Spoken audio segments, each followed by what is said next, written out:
ma räägin teile ühe loo seoses homofoobiaga ja üks näiteks nende argumentidest on see, et homod võivad olla, aga miks nad nagu hõõruvad meile näkku seda, et nad ei pea seda näkku hõõruma või promoma seda. Minu vastuargument sellele näiteks on selline, et kuna ma ise ei ole homofoob, siis ma olen teist sorti inimene ja mind need reklaamid ei häiri ja Pride on väga lahe üritus, kus inimesed käivad koos tähistamas ja pidutsemas. Ja kui ma näen internetis videosid homoseksuaalidest, kes suudlevad omavahel või naistest, kes omavahel suudlevad või meestest, kes riietuvad nagu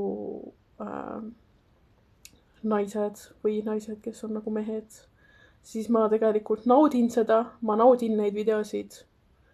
Ma naudin ka teistsuguseid videosid loomulikult, aga ma naudin ka seda sorti nagu content'i, sisu. Ehk siis üks vastuargument sellele ongi see, et okei, kui sinule see ei meeldi, siis teistele inimestele see meeldib, et okei, sulle ei meeldi.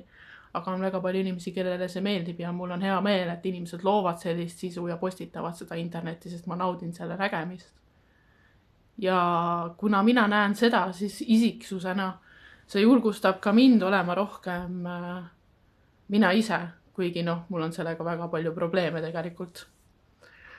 Et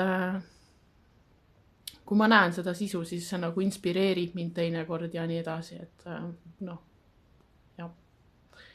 Et see, et sina võib-olla seda näha ei taha, siis teised tahavad seda näha, et on inimesed, kellele see nagu meeldib ja nad naudivad seda sisu ja neil on hea meel, et see eksisteerib. Nii nagu sulle võib-olla meeldib oma Hitleri videosid vaadata või mida iganes, okei, see oli natukene karm väike kõrvale puiga siit, aga mis iganes nagu sulle meeldib vaadata, vaata seda, mina vaatan seda, mis mulle meeldib, umbes midagi sellist.